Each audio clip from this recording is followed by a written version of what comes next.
very good evening to all of you. Uh, I hope this is a convenient time, but even if it is not, I will make sure that it is worth your while and worth your time. So without waiting any further, let's go to the presentation. I'll be sharing my screen and you'll be able to see the slides.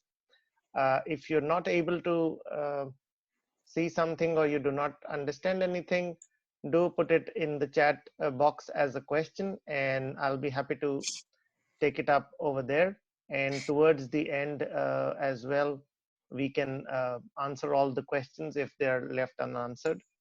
I'll be sharing uh, a version of this presentation with the moderators so that all these information resources and guidelines are with you.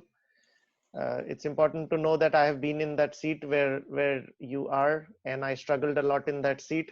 So this presentation is also going to be about my struggles as aspiring management student and how I made my way. So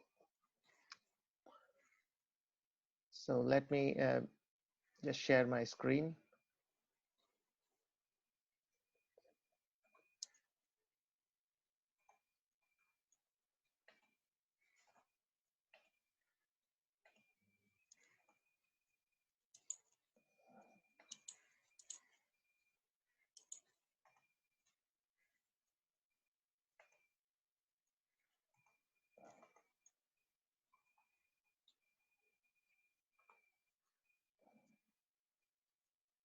Okay. Angel, are you able to see my screen? Yeah, it's perfect. Okay, great. So, like I said, I'm based right now in Toronto, Canada, and let's begin the presentation. This presentation is basically on the topic of being future ready.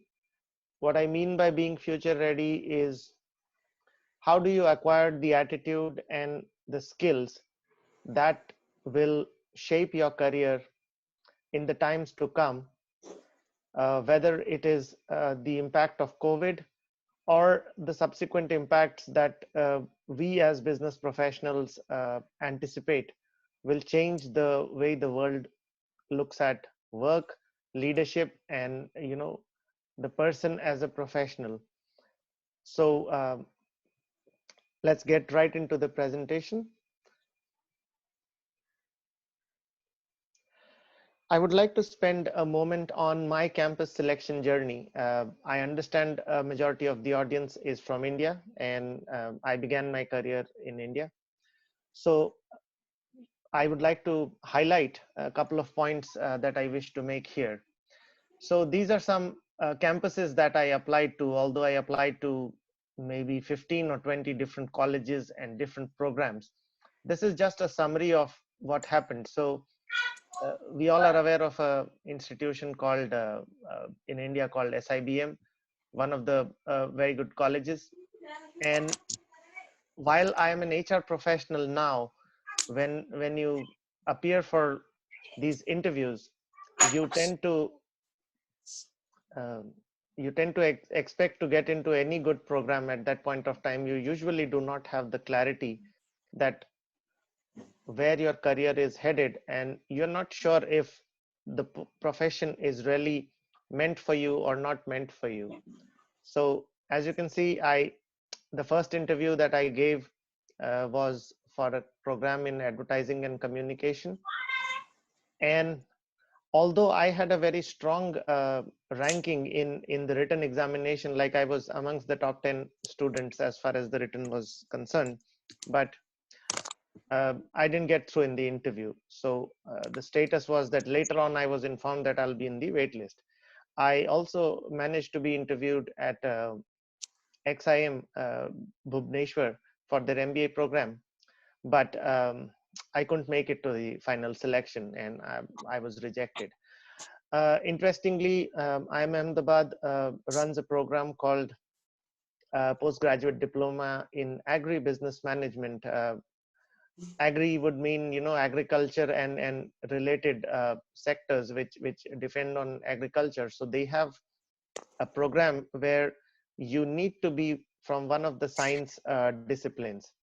Like you need to have studied agriculture or chemistry or botany or zoology and all those kind of subjects during your graduation, which means your bachelor's, or you must have relevant experience in agri-based industry. Then they open up through the common admission test, I believe.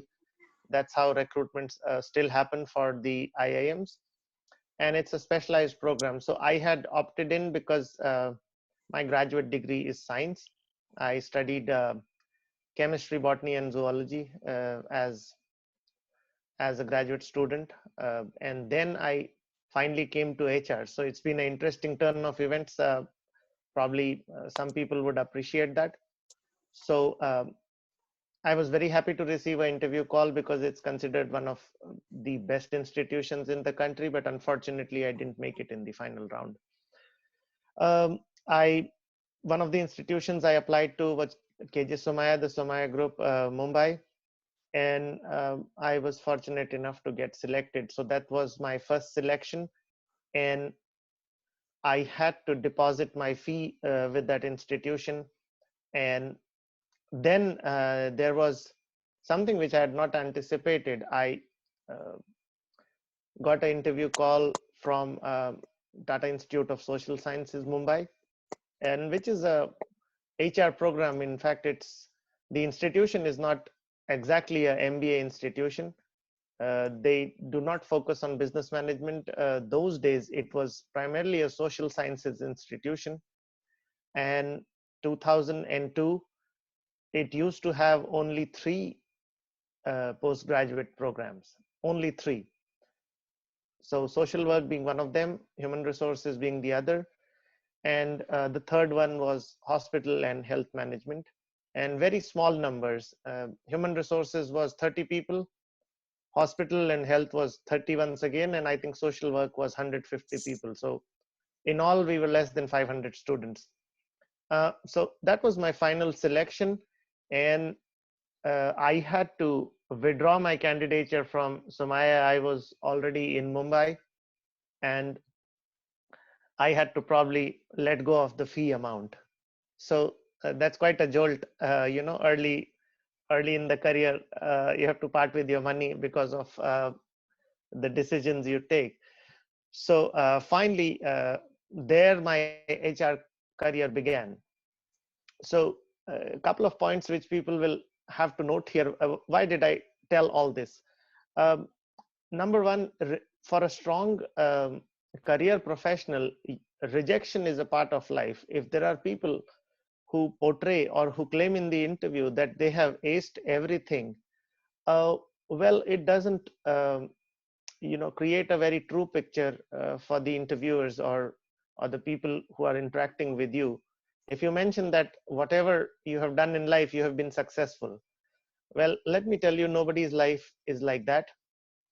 You cannot have all successes, and you cannot get it right the first time.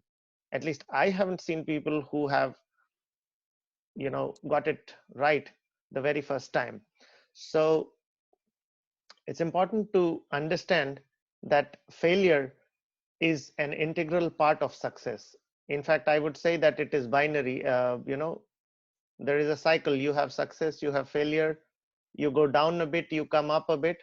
But a long-term career depends on aggregating your success and moving forward. So which means that in sum total, the number of hits that you get uh, outnumber the number of misses that you make, and over a period of time you become more selective, and your success ratio improves. It's just like a game of poker or something like that. With practice, you make lesser mistakes as the time goes by. So the point is about success and failure. Okay, now coming to a summary of how my career has been. Within TISS, I did my summer internship with L&T, Larsen and Toubro, back in 2003. Now, it's interesting to note the points which are there in red. My first job was also L&T. Now, it's not a stroke of luck, but what happened is back in the day, companies did not offer pre-placement offers, and selection procedures were very complicated, lengthy, and time consuming, and everybody had the time and the patience to visit campuses multiple times and keep going for that thing about academic brilliance, and then try to evaluate who are the class toppers or the best students. I think sometimes still academic brilliance remains one of the things that people look for.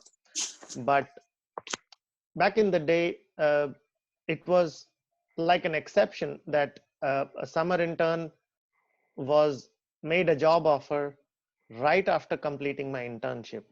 So the important part to note is that the 2-month work that I did in the HR department prompted some people to get up and say that we would like to hire this person next year. Now, you can probably imagine that we don't even know what will happen next month. So when somebody makes a commitment for next year, that means something. It also means that they do not wish to evaluate more students, and they are okay with the way you performed or the way you fit into the company.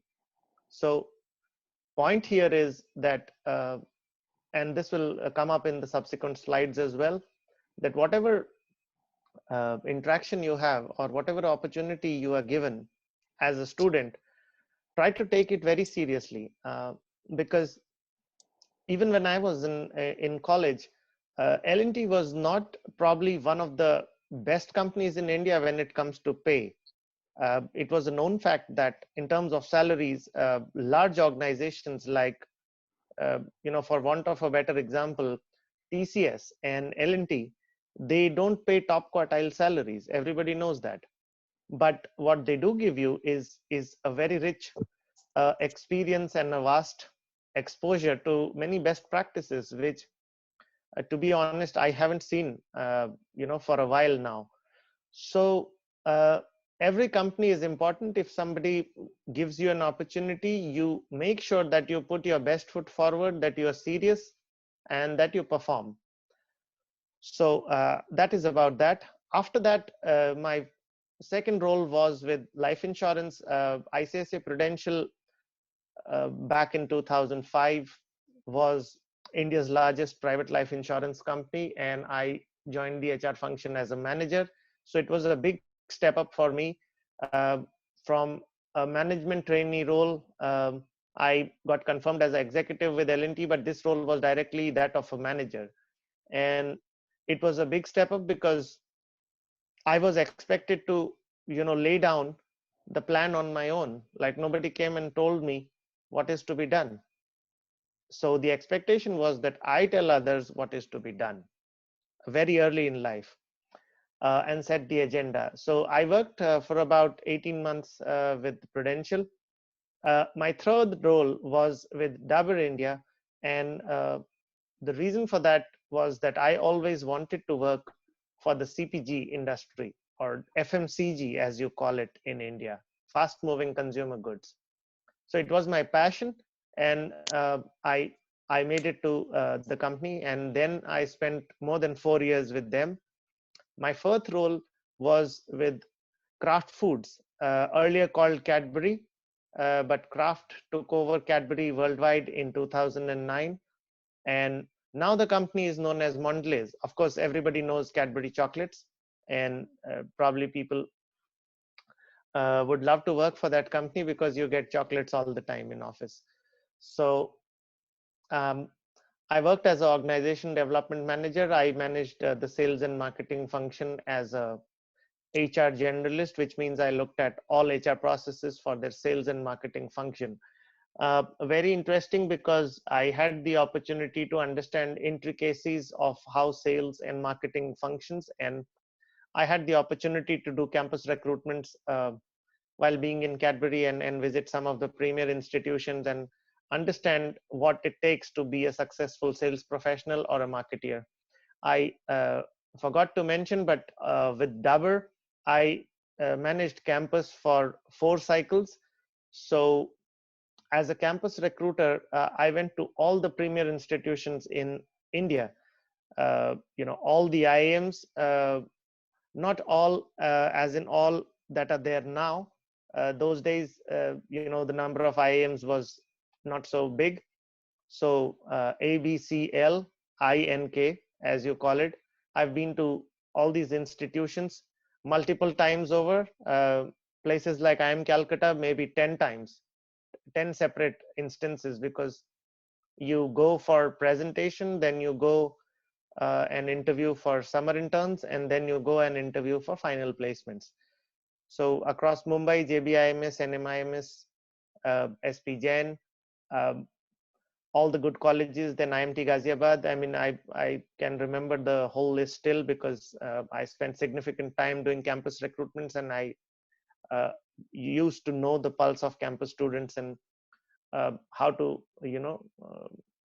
separate the right students from the people who are probably not going to do that well. Um, my fifth role was as general manager HR with Johnson and Johnson. Johnson and Johnson is one of the world's largest healthcare organizations, and my role was that of a HR national HR partner for pharmaceuticals business. Within Johnson and Johnson, I got transferred to the medical devices business as well, where J&J is the market leader. Very few people know that Johnson and Johnson does devices like surgical sutures, which are used in every surgery. Is the largest manufacturer of sutures, and then orthopedic equipments. If you have a joint replacement or any trauma where one of the bones in your body is broken beyond repair, then you have those plates which can get it back in order. So J&J makes that. Very few people know that, and it's the largest company in India that does that. My last role in India was as Vice President HR for Edelweiss Tokyo Life, part of the Edelweiss Group, life insurance again. And finally, I left India for US in 2017. I worked as a entrepreneur in US with a company in HR, but it was a startup company. And I relocated to Canada about a year back. And now I am an independent, consultant. I work for multiple organizations, including Neo7, which helped me, get this opportunity to present to you guys. So that's been my story. Now, it's been a very long story that I told you. What's the purpose of this story? The purpose is this: to know what worked for me well, and what can work for you as well. So these are some of the principles which I believe, and through my campus recruitments, people often ask that what is the ingredient for success, or how can I make it big for myself? Do I have to be very smart? I don't think intelligence is being mentioned here in any way, or I haven't mentioned that you have to be from you have to have a tag like one of the best institutions, or Harvard University, or Wharton Business School, or I don't know, INSEAD. I don't know. People sometimes have that notion that success will only come if I go to a premier institution. I firmly believe that success will come if we focus on these things, and at least that worked for me. So the first thing is accountability for results in any situation is of paramount importance. I think most people understand that they have to report at office at 9 o'clock and be done by 5 o'clock. Well, that is fine, but what are you accountable for is something which it's a surprise. But if you go and ask people this question, that what is the endpoint accountability that you would want to take, most people are struggling with answers. They will give you replies like, well, this is what I do, this is what I am expected to achieve. Well, very few people have that clarity. That's where it's more of, well, this is not in my control, so how can I say? Well, well, that's the job, right? Having things in control and assuring results. I think that is what can differentiate a successful professional from somebody who's just there. So you have to be accountable for results, whatever you choose to do. um, Even if it's a 2-day job, that somebody gives you a task, you must give the assurance that you are accountable for results, and then prove it with the performance. The second thing is adapt.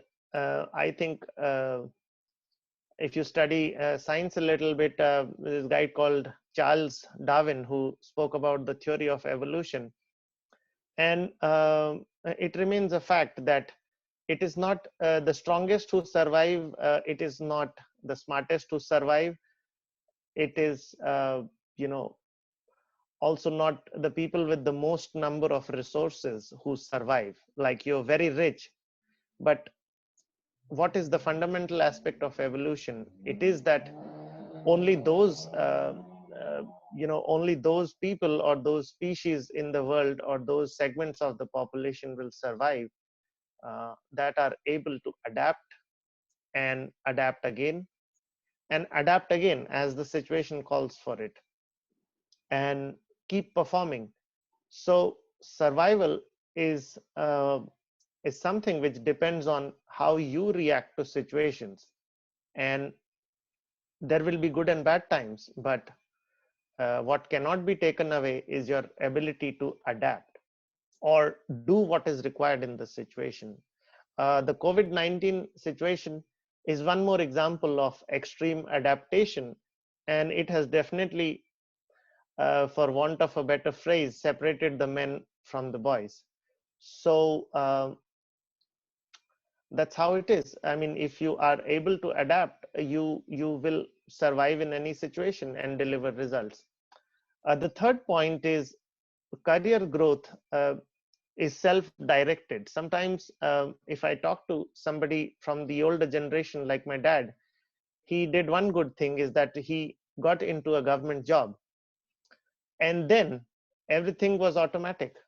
After that, it's 9 to 5. You go there, you do some things, you do some good work, maybe you don't do, but the outcomes are guaranteed. And there are many jobs like that.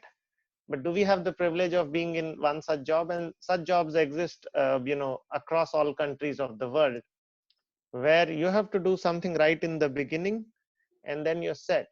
So the above 2 points of accountability and adaptation, well, they do not apply to those jobs. So if that's your aspiration, and if you're fortunate enough, then you have to prepare and do well and get into a job which does not require adaptation, and you're done for life. So career growth, you have actually no role in your career growth.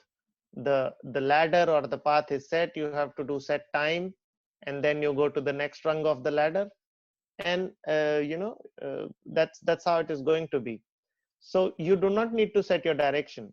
But now, coming to all of us, the people who are attending this session, well, you have to be self-directed. You have to decide the direction you will take, good or bad, and then make it happen.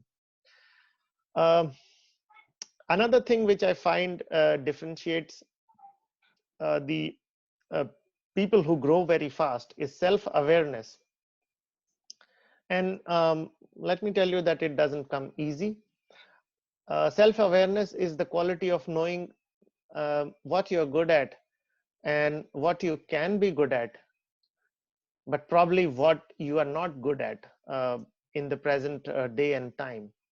So self-awareness comes through a very strong appreciation of what people are saying, how your work is being viewed. Unless you have the opportunity of being reviewed by others, chances are your self-awareness is your own creation. Like, when you're young, you believe you are the best. Well, no harm in that, but as you enter the professional job market, what you think about yourself is actually of no consequence. The job market is all about what other people think about you, and how you are perceived. So none of the decisions depend on what you think about yourself. They will all depend on what you can prove. So self-awareness at an early age, if you build this habit of introspecting and knowing what went right or what people did not like, I think it is a fundamental determinant of growth in the career. Self-awareness. The other thing that worked for me is professional integrity. I tend to be as consistent as possible in my thoughts, my speech, and my actions. Well, that sounds very simplistic, but just think about it, uh, and let me know how many people you find whose thoughts uh, and their speech and the actions that they take after a few days or maybe throughout life are found to be in a straight line. I'll share my email ID in the end of the presentation, and if you find such people or you claim to be one of them, then do send me a mail saying that I am a person whose thoughts are consistent always with speech, and the speech is consistent with actions. I would love to be in touch with such people. So how it helped me is that people have a very consistent image of what I can do or I cannot do, or what I have committed or what I have not committed, or what I have signed up for and not signed up for. So that helped me, because ultimately what we are talking about here is some sort of a brand. So there are various presentations on this topic. If you go to LinkedIn or you hit the internet, or take a formal program, you need to, as a professional, very early start to think of the concept of brand. You guys are management students, so you understand branding and marketing more than me. So what is your personal brand is very important. What are your attributes? How do you become a brand? What do people know about you? So like a brand, you have to fiercely protect all those characteristics and make sure that other people know you for that. um, Another very key important skill that helped me is about feedback. Be very straight about what you think is right factually and what you think is not right. um, One more interesting point is that even in a professional career, and this is in fact a political statement, but better to know it than to not know it. Well, everything at some point becomes personal and not professional. So remember that you are dealing with human beings all the time. You're not dealing with the ATM machine or a computer. So the man or the woman on the other side who you are working with, or your reporting manager, or the next line manager, like the boss of the boss, is a human being. So sooner or later, something is personal in all these interactions. So we cannot discount that it is only about performance. Okay. And I think the last thing is, whenever I enter a situation, not in the beginning I was not like that.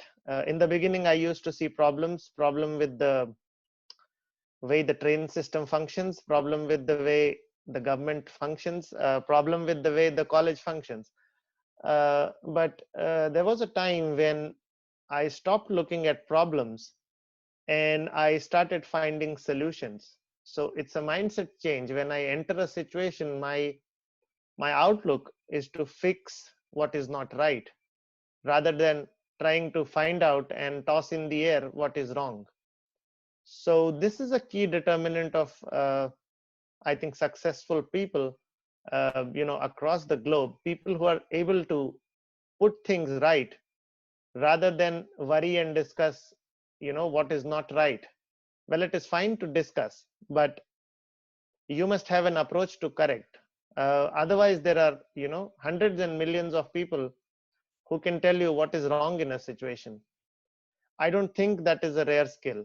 I think creation and problem solving are the real skills. Let me give you a simple example.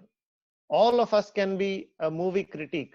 You know, you can pick up any movie and you can critique it on Google or IMDb, whether it's in Hindi or English or, some other foreign language translated to English. You can give a critique that what I did not like about this movie is it didn't have any music. What I did not like is the sound. What I did not like is it has no, uh, outdoor locations, stuff like that. Not not great with acting. Anybody can be a critique right now. We can just start off. But can you create a movie? Is the question. Even a 2-minute movie clip, or maybe 30 seconds. Can you do that?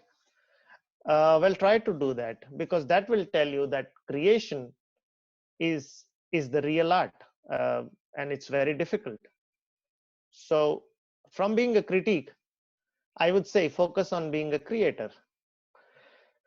Uh, these are some of my career statistics which might interest you. When I entered B school, my work experience was zero. Well, it worked in those days, and probably I was fortunate enough to be given the opportunity. It might not work now, especially with foreign B schools. I think it's a mandate to have uh, work experience, and then convince them that you want to be into a management program. How many people did I report to till date? So I have reported to 23 different people, or people who have played a part in my performance ratings or deciding how I have done in the year. So it's a difficult task to come up to the curve with 23 different people. How many people did I work with who directly reported to me at some point of time, and I was accountable for their performance and subsequently their careers? 7. How many interviews would I have taken till now? About 16 years in HR. Well, I put a count, more than 1,000 interviews of all types. How many interviews would I have appeared for till date? Well, 100 plus. So when I talk of this subject, then I have done some groundwork. So with that, we'll go to the next slide. Uh, are there any questions at this point of time?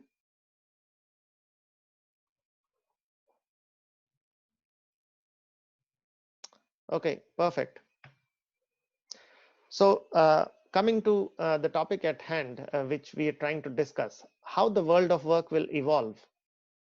Well, COVID is a reality, and right now it's the center point of all the discussions.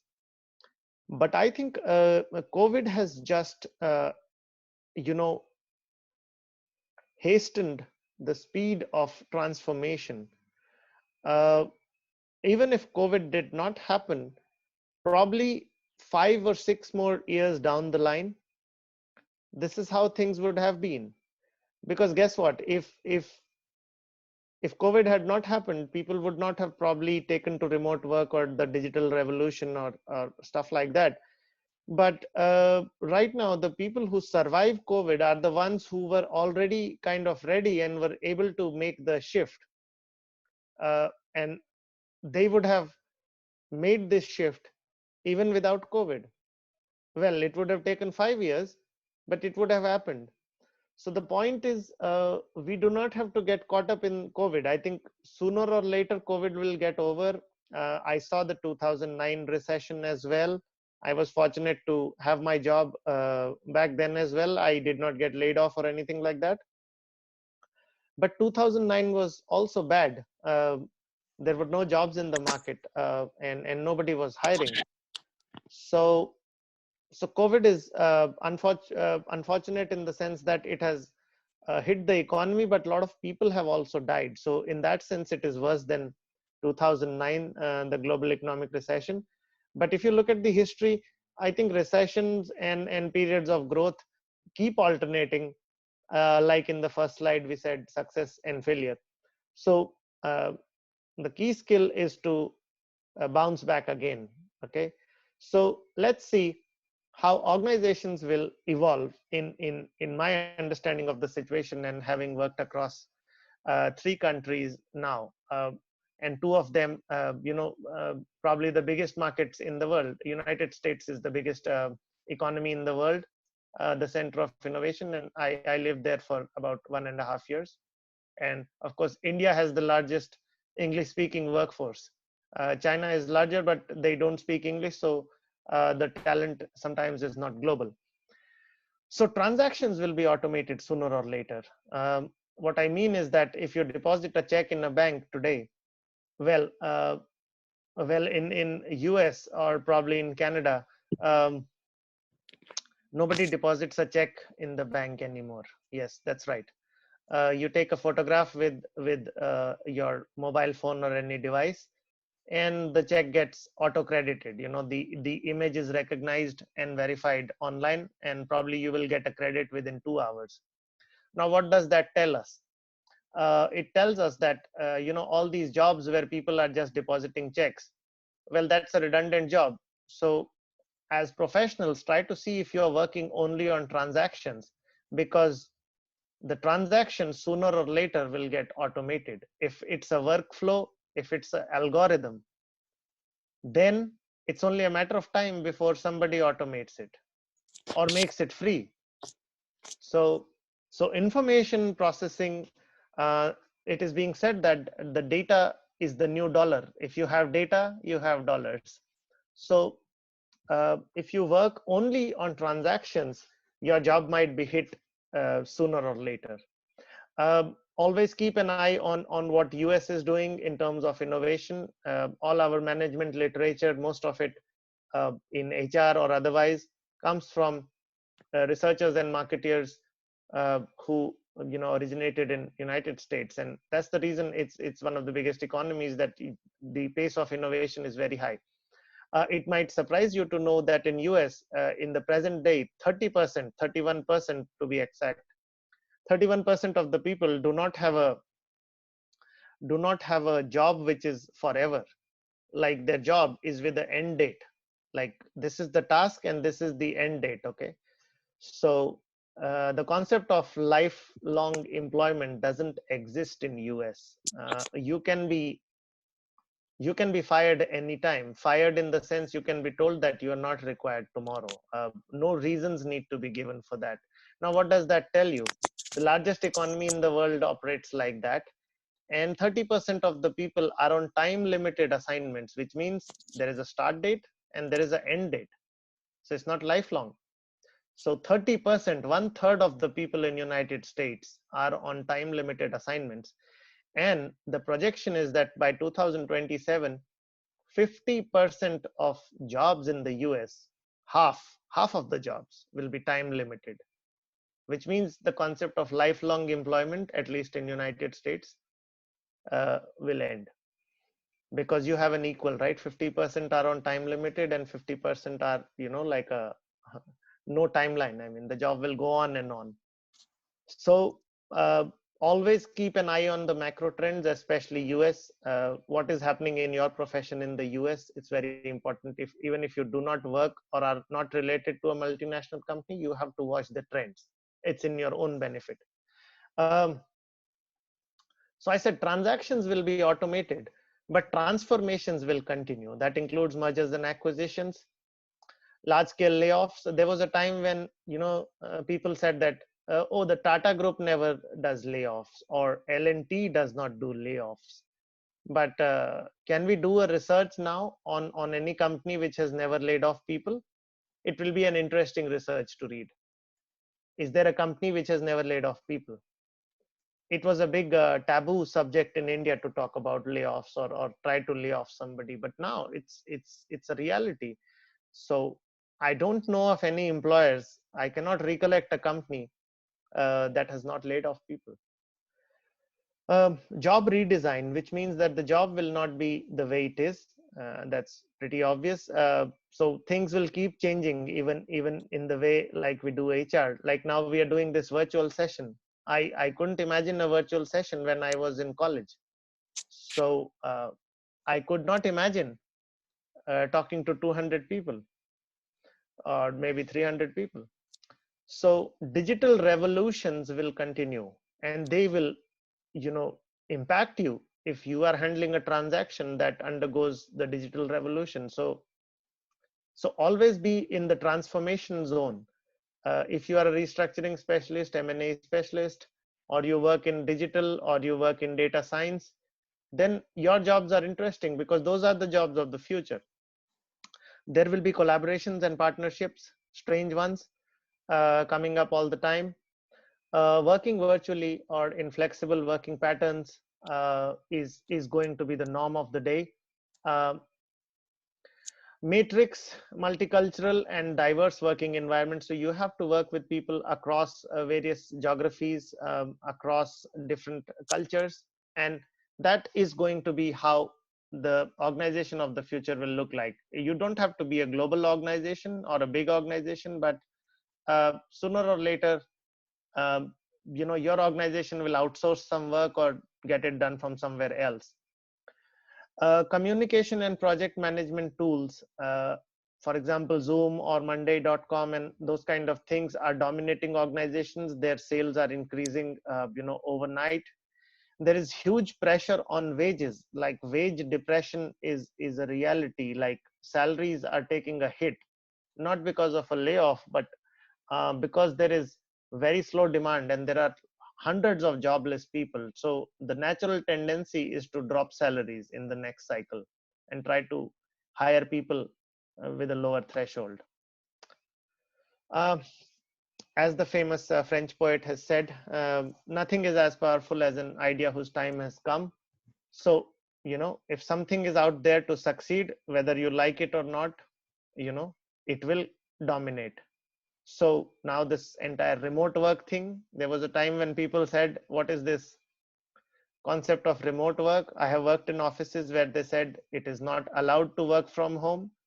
But now, I mean, who gives a damn? I mean, you have to work from home. There is no other option. What it means for individuals is, from an employment focus, you need to move to goal delivery focus. Education followed by employment, well, that's no longer the paradigm. It will be an alternation between education, employment, education once again, then probably an alternate career, and then education once again. So you will hop, skip, and jump between learning new things and probably doing new jobs. All learning and career growth will be on demand and self-directed. If or the person who's supervising you is, if you seek out feedback saying, hey, I presented something, how did you like it? So it has to be a key skill. Research and case creation skill. I think people will not be able to, which will of course help you harness the power of the wind. So always there are these two types of people: one who run away from change and one who embrace change. Okay, so that's about the world of work and what skills you need to have. Um, what does success look like? How do you navigate success? Let's come to the final important part of our presentation. So I believe for you as individuals, we spoke about ingredients of success in the world of work in the previous slides. Now, when you start job hunting, please understand that it consists of three different parts. You have a pre-shortlist stage, uh, which consists of zeroing in on what jobs are you exactly targeting, having a LinkedIn profile which is in line with the kind of opportunities you're seeking, creating a resume which is a winning resume, because for every job there are hundreds of applicants. The moment it is posted, uh, you know it goes live on various job sites, and there are hundreds of applicants. So it's very important to focus on the pre-shortlist strategy. Do not waste time in applying to every job. You must know exactly the one or two jobs that are cut out for you, and that will appreciate your kind of resume. Having a very clear LinkedIn profile, and these topics, like, you can have a a 2-day session on each of these topics on their own. It is so much of science. But as youngsters, when these slides are with you, you have to remember that this is your checklist. Um, these are the points that you will have to attack if you successfully want to get into a job, because the market is highly competitive. Uh, the next stage is assessment, which is you can either be given a psychometric tool to fill up, or if that's not the case, at least the interview. So you have to ace the interview. And the final stage is where you must discuss your compensation that will be offered. And most importantly, most people do not know this if they haven't worked earlier, is that um, you need to go through something called a reference check and a background check. So it can come as a surprise, but people are going to ask people who worked with you earlier about you. That's called a reference check. And if you have a fake resume or you have errors in your resume, then you can get caught in the background check. And I have seen, as a HR person, I have seen many people lose their jobs because their resume had incorrect information. By incorrect, I mean they had falsely stated something which was actually not the truth, or the dates were not right. They were doing something else, and they are saying that they're doing a like a job and creating false experiences to back it up. So you need a focus strategy for these three items, and therefore I have highlighted it in three separate colors. Now we will look at the stars. What are some of the stars that you need to collect to strengthen each of these areas? Okay, so referrals. If somebody refers you to a job, somebody knows you, and how that happens is up to you, but somebody knows you and refers you, then you automatically jump the first stage. It's like a wild card entry, a ticket directly to the second stage. So think of these stars. How do you collect referrals? How do you make people vouch for you? uh, you know you land straight in the interview, so you have saved energy. You didn't have to go through step one, which is pre-shortlist. The second is recruiter connects. Do you know recruiters within the country, within the company or outside of the company, people whose profession is to recruit? How many do you know? And how many know you is the question. How many remember you? And what do they think about you? The third, in red, I think the red stars are the most important ones. What are the work samples? Can I see a sample of your work? That can be your summer internship, that can be your first job, uh, or that can be something you created as a project on your own. It doesn't matter. Can I see something that you have done instead of only talking about it? If yes, then with permission, please show that. That really, again, gives you a wild card entry directly to the interview. That you build something which is so impressive, it gets you directly to the second stage. Okay, so that's the purpose of these stars. When you emerge out of this session and you go back to your drawing board, you have to keep in mind that these are the steps that you have to take to make that wow effect. Think of how many stars do you have on your profile right now, like a Google review, like a Rotten Tomatoes review, like a Zomato review.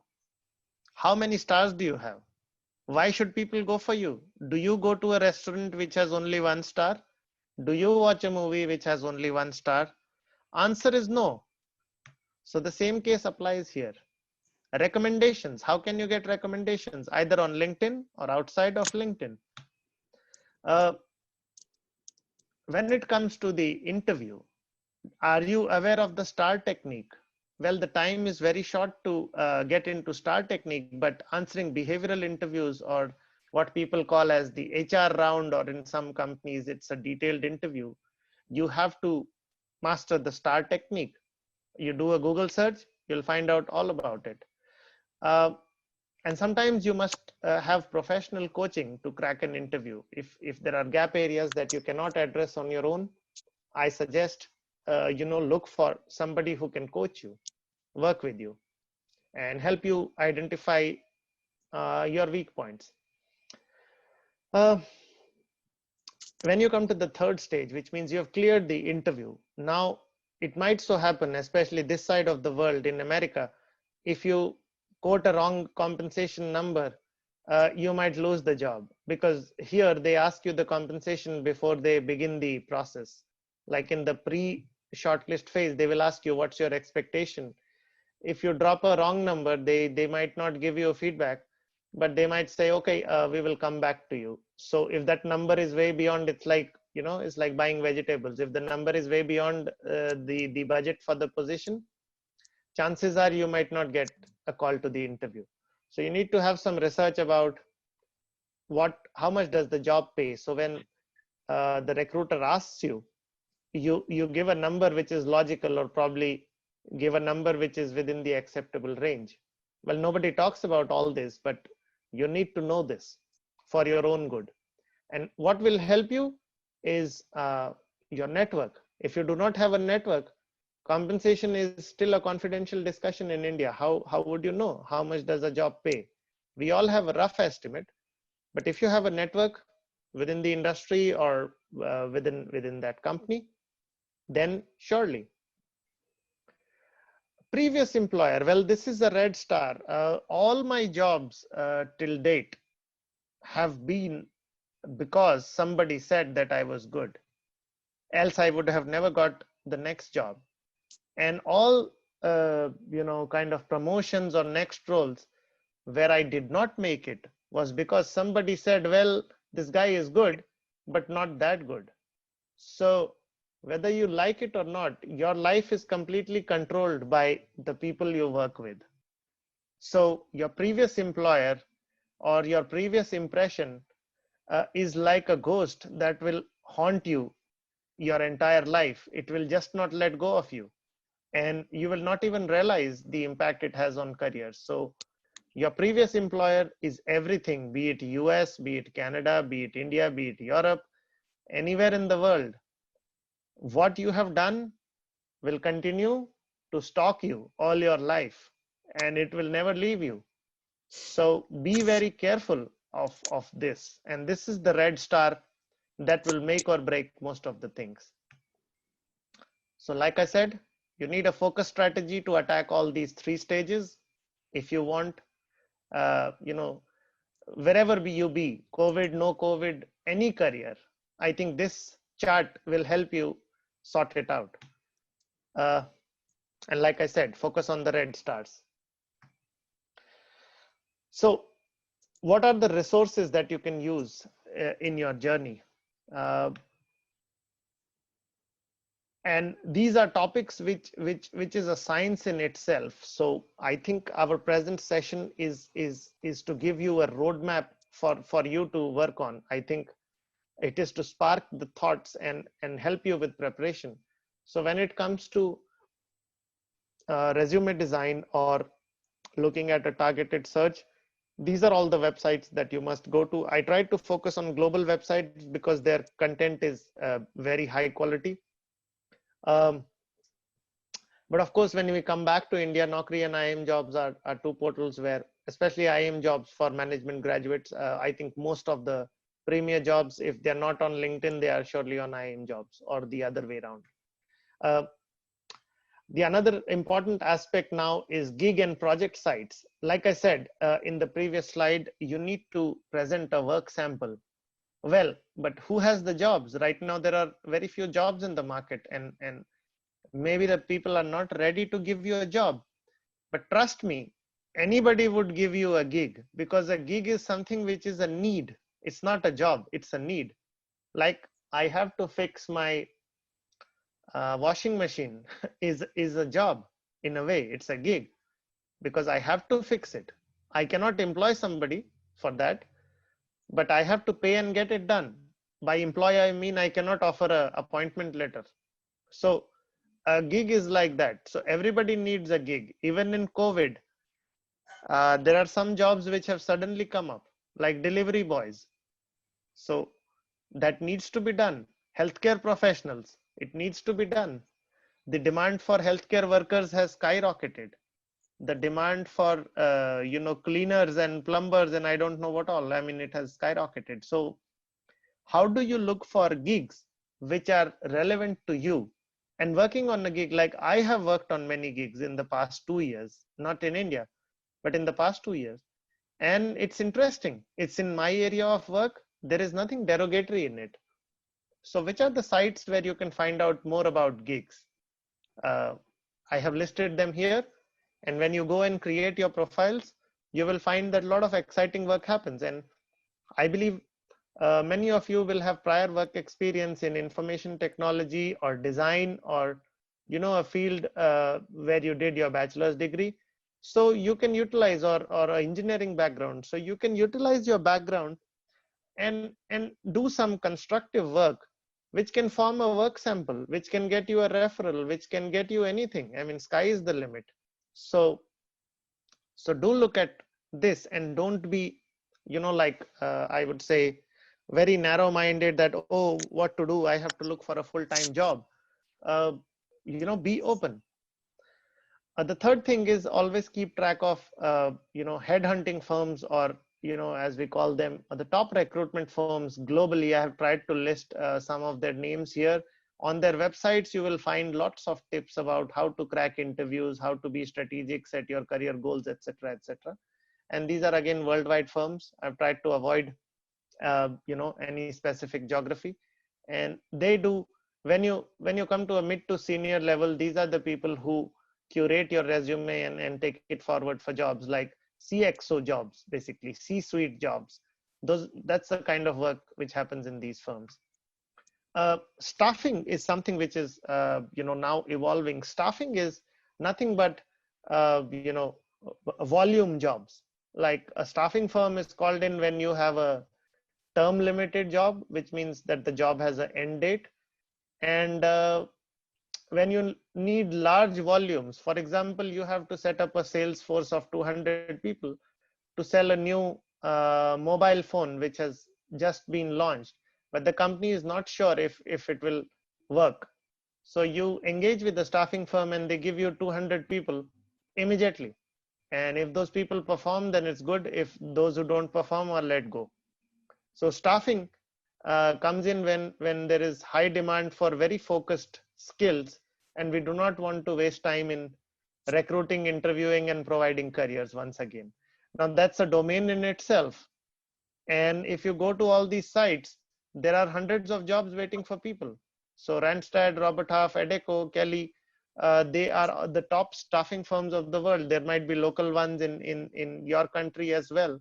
But all these people have offices. And I used to use their services while I was in India. So look at staffing firms in detail. And like I said, learning and job are going to never end. There will be one job, there will be some learning to be done. You have to go online and study. Then there will be one more job, you have to learn some more. So learning now is going to be a continuous process. And these are some of the top learning sites where you can build your skills and be more capable. I think the school mentality has to end. Learning has to be self-directed and goal-directed. If the situation demands, you must learn. This is a compilation of some of the best books on the subject. I believe this can help shape your career. It helped me a lot to to go through these, especially on how to design a resume. I think thousands of books have been written, but this is more strategic. This is not only about resume. It's about how do you kind of choose the right career, while don't get obsessed with resume and the job. It's okay for now. I began the presentation by saying it like I also did that, like go everywhere, but very soon you have to get focused. The book What Got You Here Won't Get You There by Marshall Goldsmith is something fundamental, and it applies to life, whether it is COVID or beyond COVID, or to anybody, that if you rest on the past laurels, then very soon you will be in trouble. Even the sun sun rises every day, and therefore we praise the sun. What happens if the sun doesn't rise one day?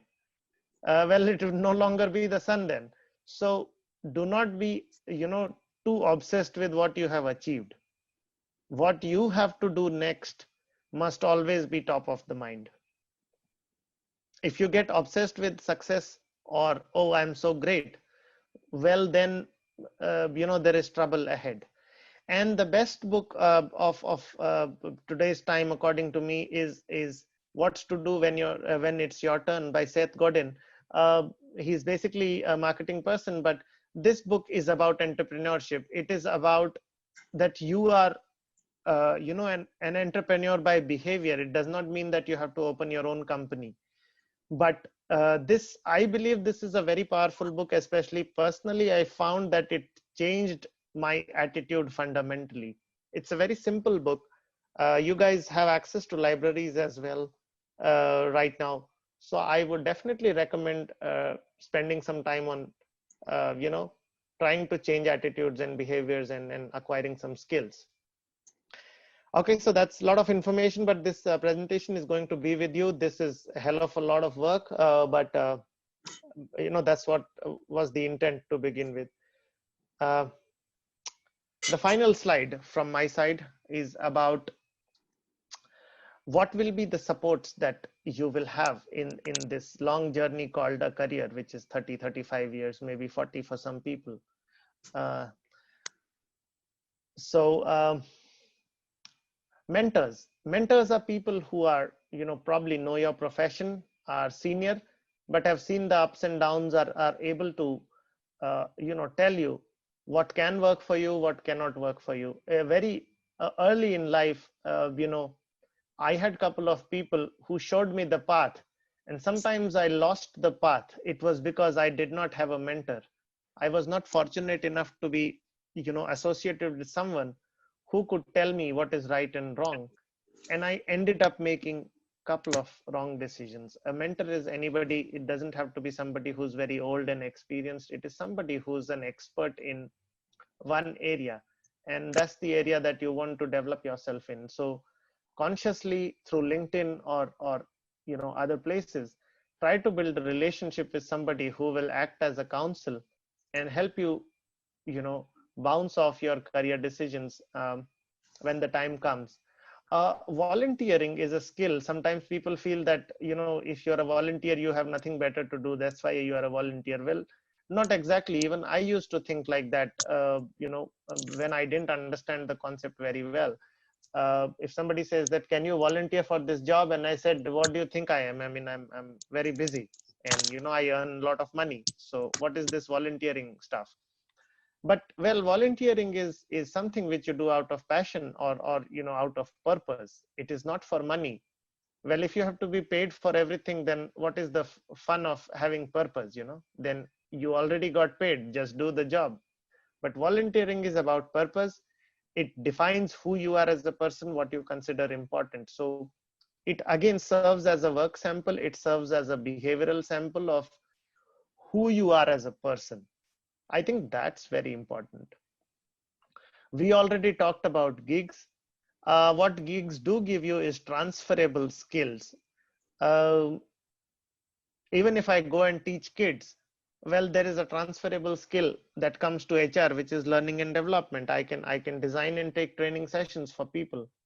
So do not think only of the task. Think of transferable skills. What can you show in the interview is very important. Uh, Certifications in your own line of work. You're the best judge to research and find out if some certifications will help you grow. For example, if you notice in my name, I have these two titles, which is SPHR and CHRL. Now, SPHR is HR certification, which is recognized across United States, and it is the highest HR certification for US. So I cleared that exam and I have that certification. Similarly, in Canada, if you want to work in HR in certain roles, the CHRP or the CHRL is mandatory.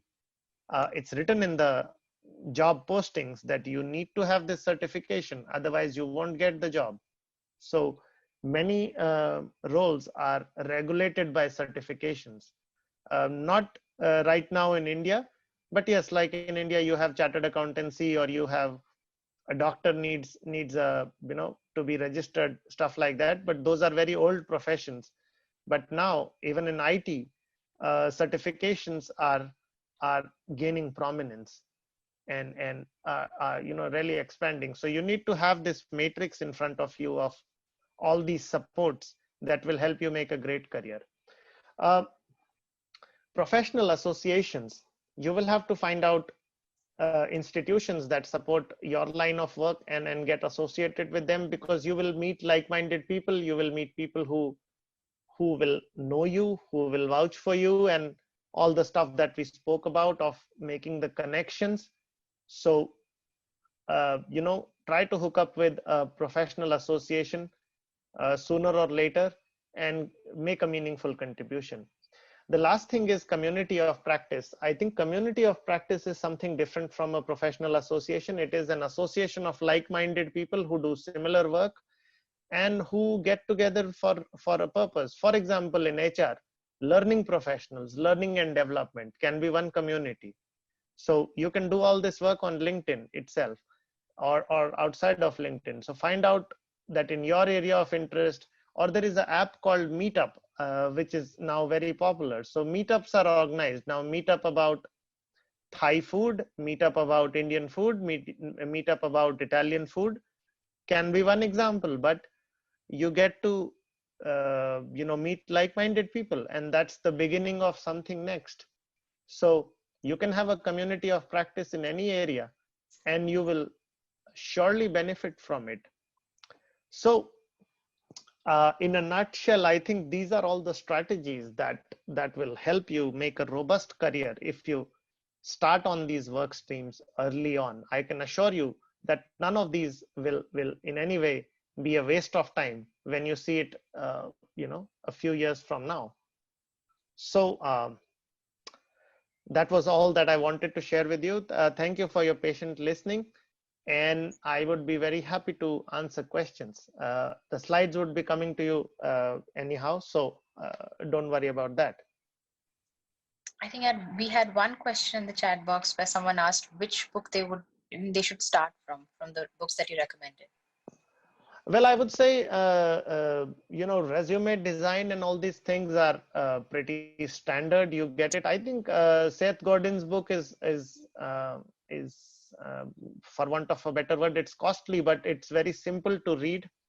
But it fundamentally changes you as an individual. At least at my age, it's very difficult to, change or get something new. I would recommend people read that book. It's your turn. Okay, that was a question by Kartikeya. We have Priya asking a question. As you play different roles in different sectors, which aspects of your job role do you find most satisfying? For me personally, I liked working with people. I did not like working alone ever. Like there are some people clearly, even in human resources, when they come to the job interviews, they say, I like being with people. Well, nothing can be far from the truth.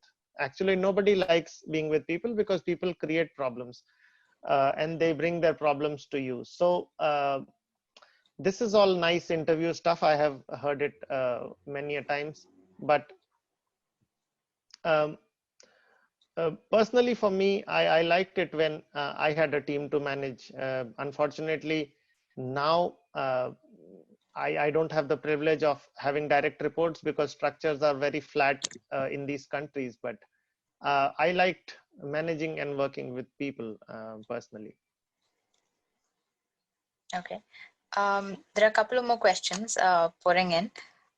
Which sector will boom in the coming days after COVID, like from your perspective? Well, like I said, anything to do with data, analytics, and online services. Personally, I am into the online education industry in a way, so I haven't, lost my Canadian job yet. But I have hundreds of friends who were in manufacturing, in hotels, in transportation. All those jobs have taken a hit clearly. So if you are into tourism, travel, airlines, restaurants, recreation, conferences, all of that has taken a hit.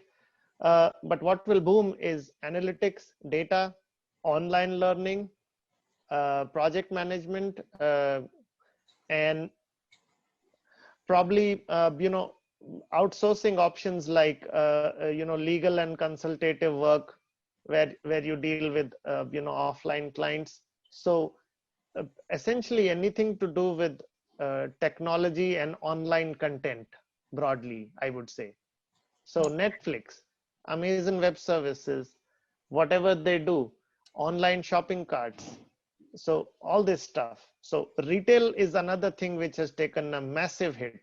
uh, Mhm. my brother is a career retail professional, and he's independent consultant for some of the biggest retail firms in India.